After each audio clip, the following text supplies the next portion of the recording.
fresh every Tuesday for MSPs around the world. This is Paul Green's MSP Marketing Podcast. Hello there and welcome back to the podcast. Here's what we got coming up in this week's show. I've had the privilege of speaking to 400 MSPs, and the problems are almost universal. The underlying tools are always a problem. That's Ben Spector from Zomentum. He's going to be joining me later on in the show to tell us how you can increase the sales coming into your MSP. We're also going to be looking at YouTube and specifically answering this question. Should your MSP start its own YouTube channel? Paul Green's MSP Marketing Podcast. On last week's show, we talked in detail about where to find a phone person. In case you haven't heard that episode yet, just nip back, episode 136. We talk about why you need someone making outbound phone calls in your business. Essentially, their job is to phone up leads and prospects to try to find if this is the right time to talk. That's their main job. So they're making those calls on your behalf, so that you don't have to do them. And the outcome that they are working towards is booking a proper 15-minute video call with you. So put another way, the phone person is doing the hard work, the donkey work, if you like, of picking up the phone, dialing, picking up the phone, dialing, being told to get stuffed, all of the things that makes people like you and me not want to pick up the phone. They're doing all of that on your behalf, and their goal is to book in 1, 2, maybe 3 appointments a week with you. So you are absolutely maxing out your time. Now, their calling setup is a critical part of getting this right, and it's what I want to talk about on today's podcast. You see, as I recommended last week, this is a great, flexible, home working job for a back-to-work parent, a back-to-work mum in particular, and you want to set up something that gives them maximum flexibility, but also sets them up for success. And you also want to make sure that you can keep an eye on what they're doing, because in my experience of hiring and firing many phone people over the years, both in this business and my previous business, they do tend to be the hardest people to manage. I think generally someone whose way of making a living is making phone calls, often cold calls for other people. Sometimes those can be, let's just say, difficult people to manage. So you do need to keep an eye on them and check that they are doing what they're supposed to be doing. The easy answer to this, of course, is letting them use your VoIP system. So you could just set them up with a soft VoIP attachment. They could just use their computer, couldn't they? But they're on your VoIP system. What that does mean, of course, is that they're calling from your number and not some mobile number. I don't know about you, but when I get a call and it's not a local company that's calling, it's just some random number or it's a mobile number, I don't answer. It's just easier not to do that. So I think making phone calls from, at the very least, a number with your local dialing code is important, but preferably your own number would be even better, because anyone that misses a call and calls back, they'll be coming through to your office. So that's pretty important. I think it's also critical that you record these phone calls as well. They should just have recording enabled by default. A couple of different reasons for that. First of all, you yourself, as part of your quality control, you can listen back to some of those phone calls at random. And it's a good thing to do, certainly in the first couple of weeks when you've got your phone person, is just, delve into the recording, listen to one at random, and just double check that you are comfortable with how your business is being represented by someone else on the phone. I mean, the big picture is here, it doesn't really matter. These are not clients that someone's calling on your behalf, they're leads and prospects. And I promise you, very, very little damage is going to be done to your overall business reputation just by someone making phone calls on your behalf. At the same time, it's just worth having a listen and just double checking, seeing what they are saying. The other benefit of recording phone calls in this way is that you can use some of the calls for coaching. Coaching is where you help someone to get better at their job, and it works really, really well with recorded phone calls, because the basis of good coaching starts with evidence. I learned this when I worked in radio, and again, coaching worked really well in radio, and I put myself through a coaching diploma because it was easy for me to sit down with the radio presenters that I was managing, and we could actually sit and listen to a piece of their show. We used to call these snoop tapes.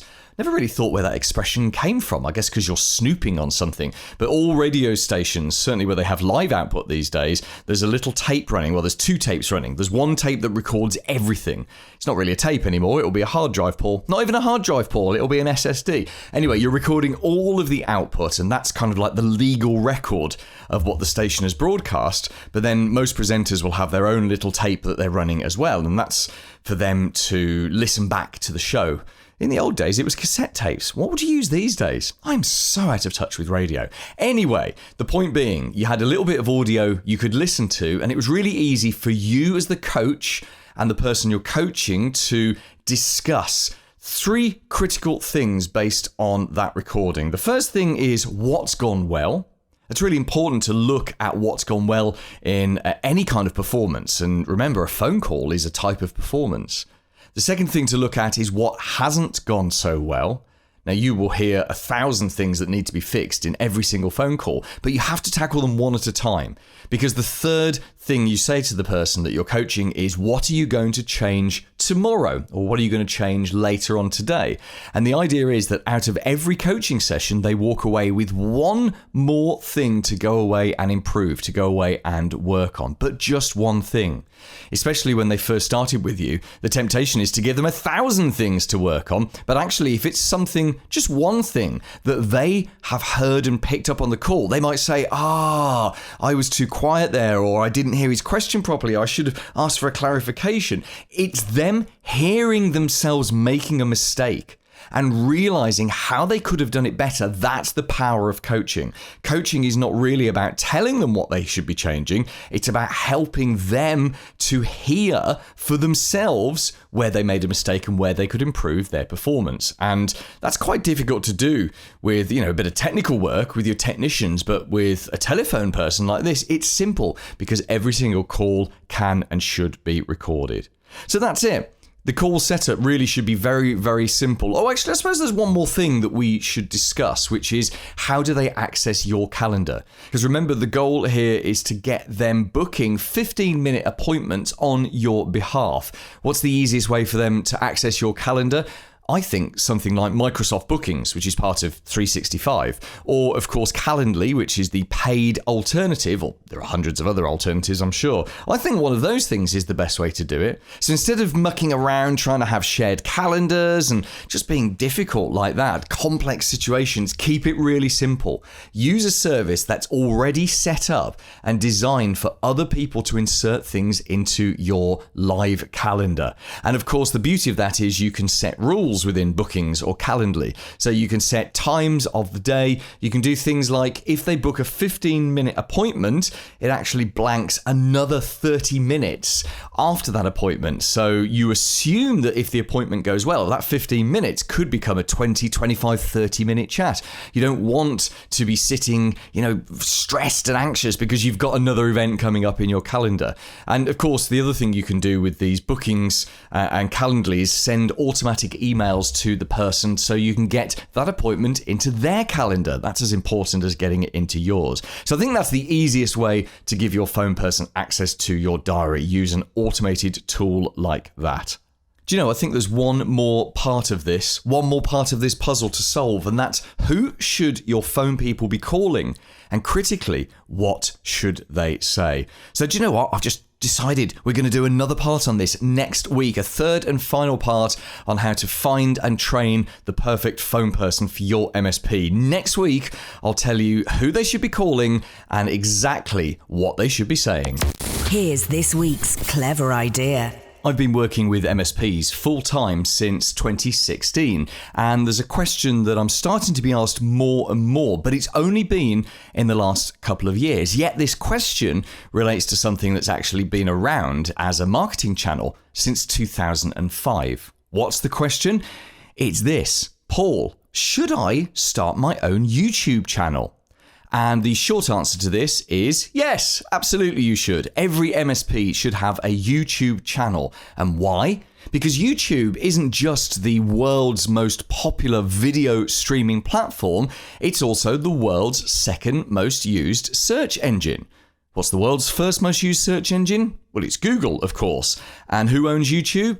It's Google, of course. Let's just have a look, actually. Let's just look up some YouTube stats. So if I just type in here, YouTube stats, and we'll go to Hootsuite. Here we go, blog.hootsuite.com, 23 YouTube stats that matter to marketers in 2022.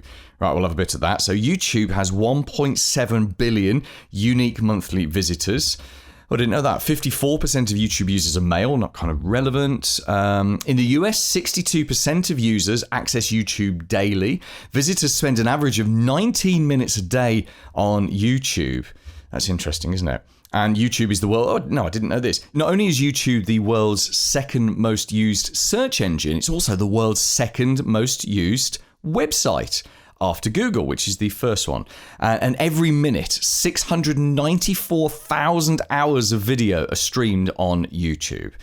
That's a lot of video, isn't it? And you could argue from that, but Paul, if we create our own YouTube channel, number one, are we just adding to the noise? Number two, what are we going to put on there? And number three, how are we going to get people to watch it? Those are the kind of the follow-up questions that come from that. Well, let's just address that first one. Are you creating more noise?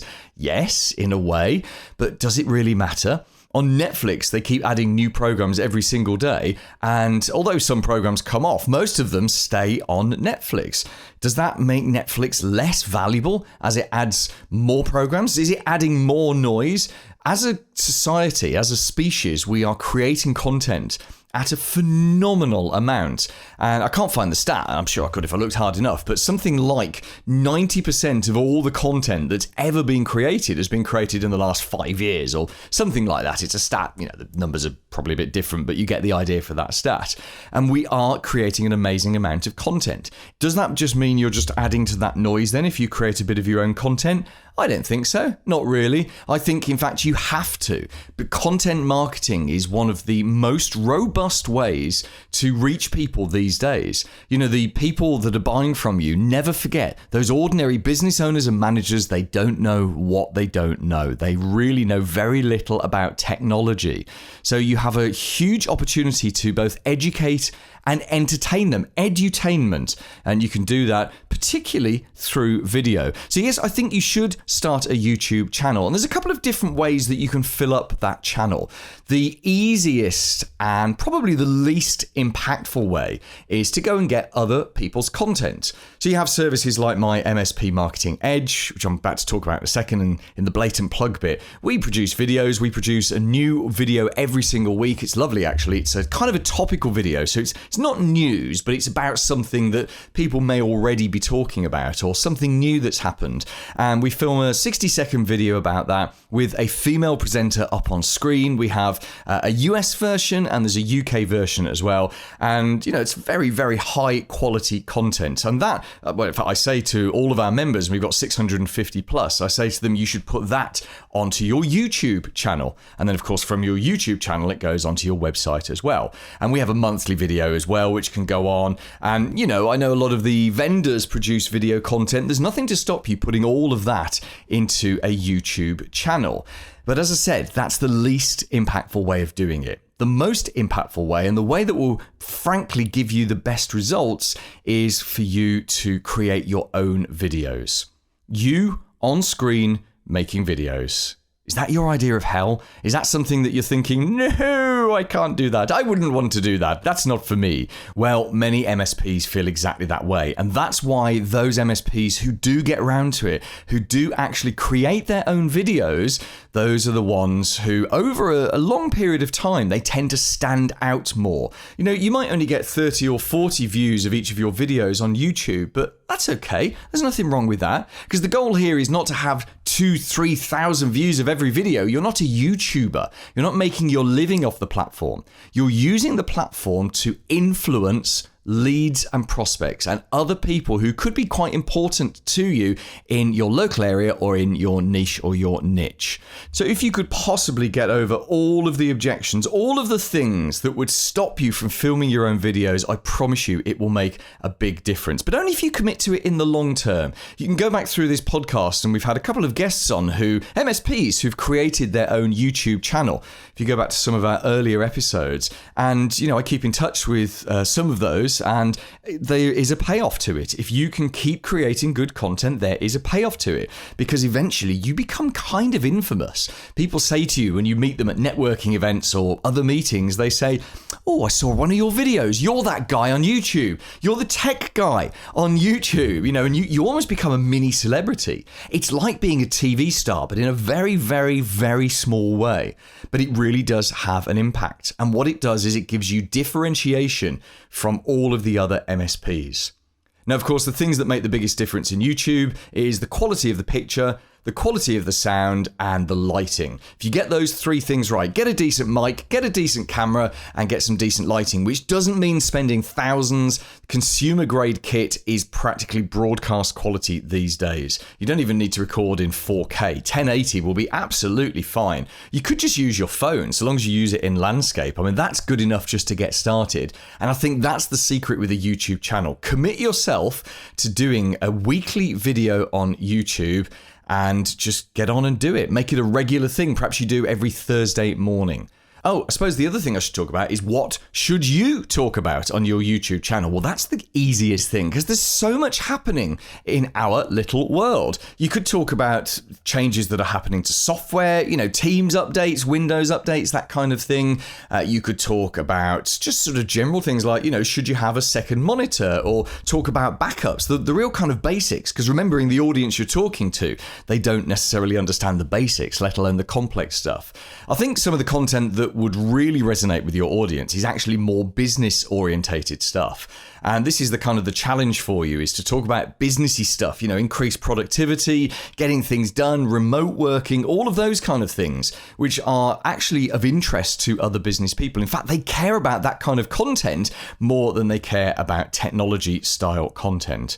But really, you just go for content that's of interest to you and that you think ordinary decision makers will be interested in. Don't overthink it, have fun filming it, and it's only a matter of weeks and months until your YouTube channel will actually start to return attention and engagement to you.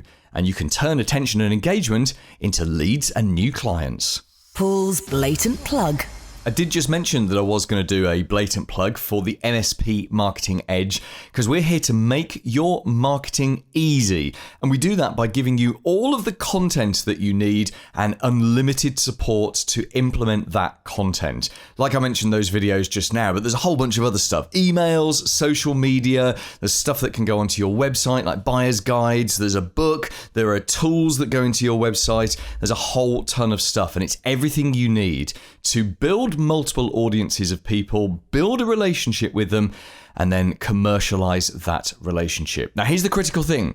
We only sell it to one MSP per area. In fact, we have a waiting list that's longer than our member list. This is true. We have about just over 650 members around the world, and our waiting list is actually longer. So you want to see if your area is still available. Go on to MSPmarketingedge.com, pick your country, and you just put in, it's either like your postcode or your zip code, depending on which country you are in. If your area isn't available, then please do join the waiting list, and we will let you know if and when it becomes available.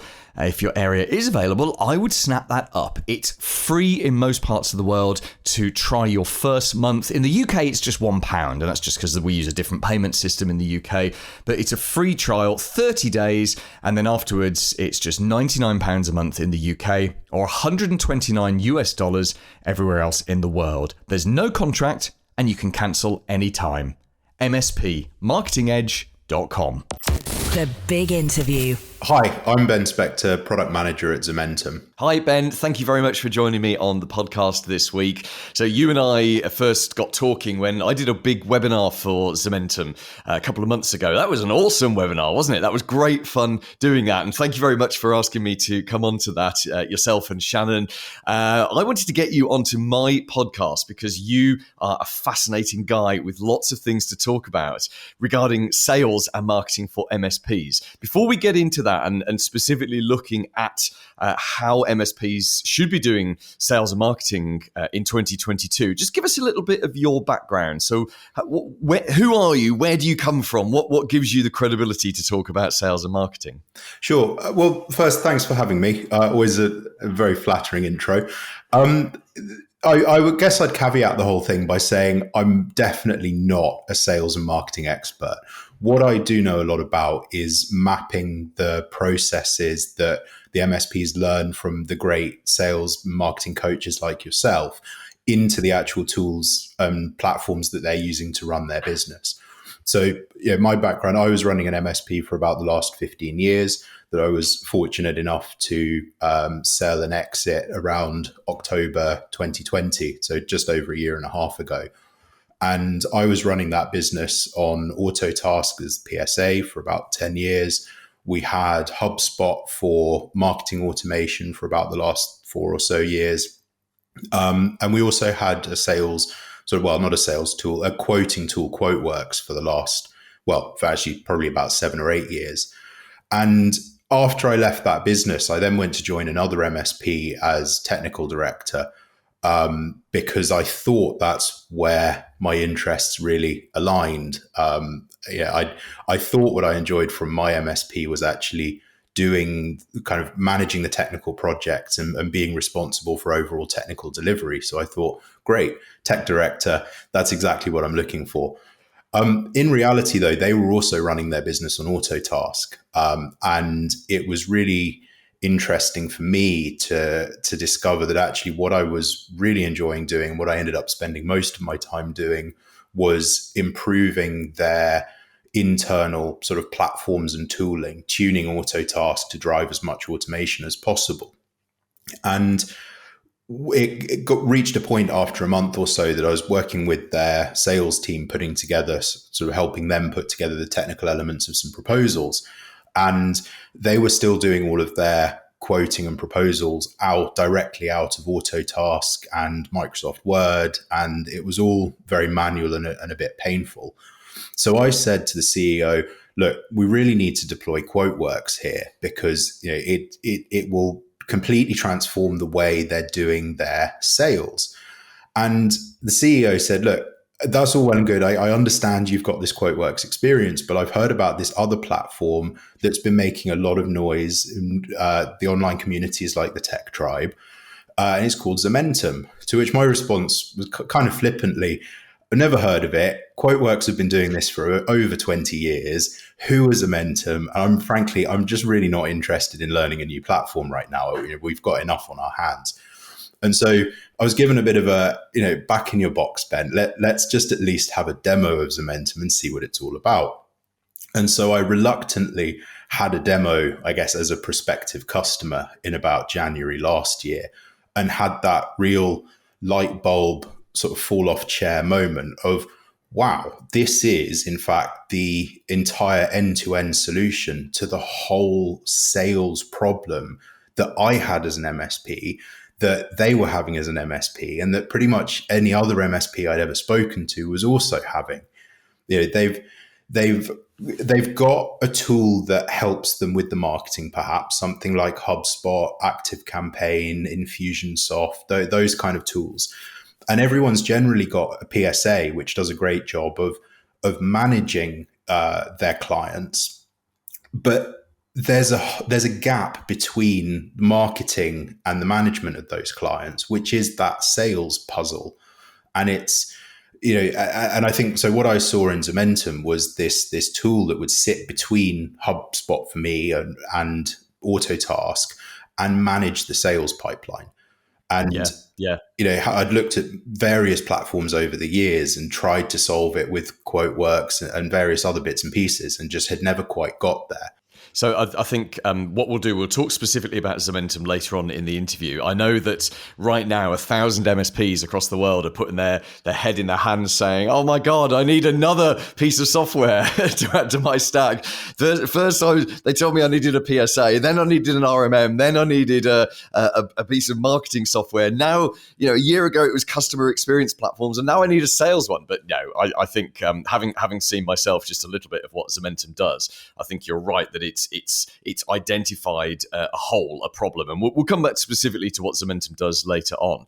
Now, you when you had your MSP, which you said you were running for 15 years, it's very interesting that you had the same problems that you then saw in the MSP that you went to work with. And I know that obviously since you sold that business was it a year and a half ago, you've gone on and you've worked with a number of MSPs. Obviously, you're working with them through Zomentum and through your own sort of coaching and mentoring that you do. Do you see that all MSPs have this issue of this sort of problem with marketing and sales, or is it would you say that's everyone that's got that issue? Yeah. So as you say, I've now had the I don't know if privilege is the right word, but I'll use it anyway. I've had the privilege of speaking to 200, 300, 400 MSPs over the last year or so, and the problems are almost universal. And the MSPs themselves are at different levels of maturity in terms of their sales and marketing processes, but the underlying tools are always a problem. A lot of the more mature ones, perhaps they're working with a sales coach or a business coach. They've got a marketing agency on board, and those professional individuals or firms are delivering everything they need in terms of the knowledge. They're helping them build out the collateral. They're helping them build out the processes at a theoretical level. But none of them have, or very few of them have managed to then implement that knowledge and that material into the actual systems that are going to automate those processes and manage the processes for them. And that's a real issue, isn't it? Because, as we've talked about 1,000 times on this podcast, it's not just about being good at what you do. It's about being good at marketing that. And actually, the most successful MSPs from a marketing point of view are those that get good at marketing, systemize it, put in place the software, put in place the systems, and they're driving it every day. Yeah, but it's very difficult. Yeah, I think most MSP owners are technically led. There are very few MSPs I've come across that are led by sales leaders who've then hired technical people to join them. Normally, they're technical leaders that have tried to then find sales leaders to join them. And that's a problem that really resonates for me, because I went through I went through 3 sales directors or sales leaders in the space of about 6 or 7 years. And looking back at it retrospectively, it's quite interesting. I can see exactly what I was doing wrong, because nobody else is ever going to talk about my business as passionately as I would. And therefore, actually, the technical leader, that MSP owner, needs to really become their own sales voice. And it's very difficult to do, but with the right tools to help you do that, it becomes a lot easier. I didn't really know anything about how to manage a sales pipeline, what the stages look like, and therefore how to processize it. But with tools like Zomentum, it gives you that framework that you can quite easily build out a process, even if you don't really know what you're doing, if that makes sense.